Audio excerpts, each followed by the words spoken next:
Hey everyone, and welcome to This Explainer. Today, we're taking a really fascinating, top-to-bottom anatomical journey right through the body's kinetic chain. We're going to look at how to properly activate your muscles, build real strength, and most importantly, prevent injury. You know, whether an athlete out there trying to shave a few seconds off your sprint time, or you're just a desk worker trying to finally ditch that nagging upper back pain, the way your muscles activate and interact is literally the foundation of your physical health. So we're breaking down the biomechanics of strength today, starting at your neck and working all the way down to your hamstrings. But first, let's kick things off with a pretty serious question about your gym form. Are you making a dangerous mistake that could actually be ruining your posture? I ask because so many of us, athletes and office workers alike, unknowingly compromise our mechanics every single day.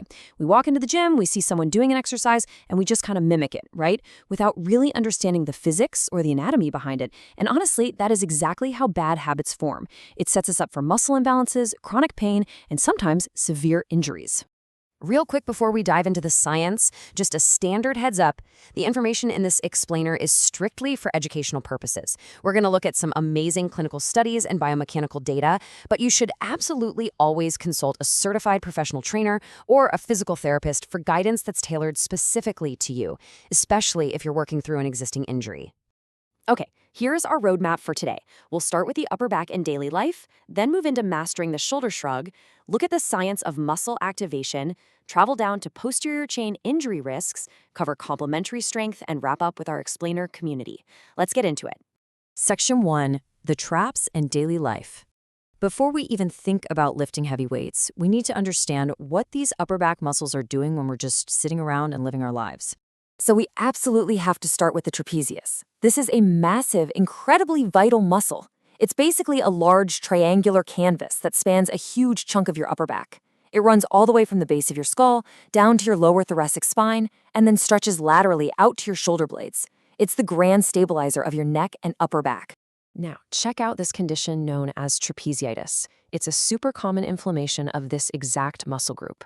If you've ever had a long day at the office and felt this deep, radiating ache right in your neck or upper back, yeah, you're probably familiar with this. It's usually caused by poor posture, constantly leaning forward at your computer, and just generally weak core stabilization. When we slouch all day, we are putting an enormous, unnatural amount of stress on the upper traps, which leads to stiffness, tenderness, and those awful tension headaches. So the big takeaway here is that globally recognized sources, like WebMD, highlight that strong trapezius muscles, along with their neighbors, the rhomboids, are absolutely essential for your daily routine. These aren't just cosmetic show muscles for bodybuilders. They support your posture, stabilize your neck, and make everyday stuff like sitting at a desk, lifting a heavy box, or reaching up for a high shelf safer and way more efficient. Building strength here is basically your best armor against modern sedentary life. Moving right along to Section 2, mastering the shoulder shrug.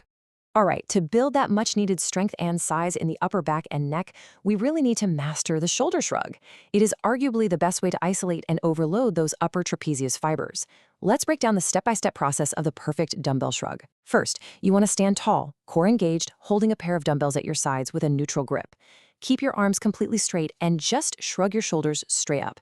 Imagine you're trying to literally touch your shoulders to your ears. Pause and squeeze hard at the top, and then slowly lower the weight straight back down under control. Simple, right? Well, this brings us to a massive gym myth that you see all the time: rolling the shoulders forwards or backwards during a shrug. Why is this wrong? Actually, it all comes down to basic physics: gravity. The dumbbells provide downward resistance in a purely vertical plane, so the only way to work against that resistance is to move the weight straight up. The second you start rolling your shoulders horizontally, you're not working against the weight anymore. You're just pointlessly grinding your rotator cuffs. It does absolutely nothing for your traps, and it actively risks joint injury. So remember, straight up and straight down. That's the golden rule. Section 3, muscle activation and science. Let's look at how we can optimize this workout even further. Now that we've got the basic form down, let's look at the clinical science. A really fascinating professional study published in the Journal of Clinical Biomechanics proves that a specific modification can actually supercharge this movement. Researchers found that doing an upward rotation shrug, which basically means performing it with your arms slightly angled out at about 30 degrees, significantly increases the activation of both the upper and lower trap fibers compared to a standard shrug. It just goes to show that understanding the precise angle of muscle activation can dramatically improve the return on your workout time. Okay, Section 4, posterior chain injury risks. Let's transition our focus downward for a minute. We've built strength up top, but what happens when the biomechanics of your lower half, specifically your hamstrings, begin to fail under fatigue? This is a huge issue for both field athletes and distance runners. Sprinting is an incredibly complex biomechanical task, and when your muscles start to get tired, your form breaks down, and that opens the door to sudden, severe injuries in the posterior chain. Research actually indicates that as neuromuscular fatigue sets in, runners tend to start overstriding, which means they land their foot too far ahead of their center of mass. Think of it like hitting the brakes really hard on a speeding bicycle. It causes this massive, jarring force. Right before your foot hits the ground, your hamstrings are stretched to their absolute maximum while actively trying to forcefully slow your leg down. This creates an extreme eccentric load, which is catastrophic for the muscle and dramatically increases the risk of a severe hamstring strain. Section 5, complementary strength and balance. Let's talk about how we build resilience against these injuries. To really protect yourself, you can't just run, you have to build a resilient, fatigue-resistant machine. Experts highly recommend incorporating complementary strength exercises to balance your muscular engagement. Squats, whether front or back, are the king for building foundational lower body strength. Deadlifts, especially with a trap bar, since it mimics a sprint stance, are amazing for developing explosive hip extension and fortifying your entire posterior chain. And finally, pairing those heavy lifts with plyometrics enhances your rate of force development. Combine all these, and you ensure every muscle from your traps down to your calves is firing efficiently. Section 6. Join the explainer community.